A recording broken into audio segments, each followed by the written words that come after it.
বোর্ডে যে প্রশ্নটা দেখতে পাচ্ছি এই প্রশ্নটা অনেক চাকরি পরীক্ষায় আসছে, ব্যাংক, বিসিএস বা বিভিন্ন চাকরি পরীক্ষায়।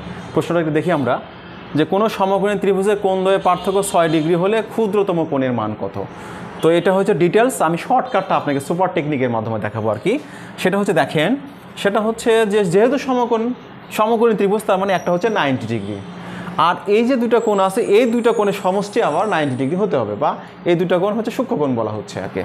ওকে, তাহলে আমরা যেহেতু আরেকটা যে বিষয়টা হচ্ছে সেটা হচ্ছে দেখেন যে ত্রিভুজ মানে 180 ডিগ্রি, তাহলে 180 ডিগ্রি থেকে সমকোণ বাদ দিয়ে দিলাম, থাকে 90 ডিগ্রি। এই 90 ডিগ্রি হচ্ছে এই দুজনের মধ্যে বিদ্যমান, কিন্তু বিষয় হচ্ছে পার্থক্য কত কত 6 বলছে, এই 6টা আগে বাদ দিয়ে দেন, তাহলে আপনি হচ্ছে 84 ডিগ্রি হয়। এই 84 সমান ভাগে ভাগ করলে হচ্ছে 42 ডিগ্রি হয়।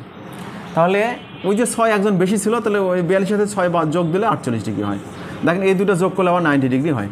তার মানে বিষয়টা হচ্ছে আমাদের সবচেয়ে ক্ষুদ্রতম কোণটা হচ্ছে 42 ডিগ্রি, যদি মাঝারি বলতো 48 ডিগ্রি, আর সবচেয়ে বড়টা হচ্ছে 90 ডিগ্রি। তো প্রশ্ন যেভাবে করুক আপনি অ্যানসার করতে পারবেন। তো ধন্যবাদ সবাইকে, দেখা হবে নতুন কোনো ভিডিওতে।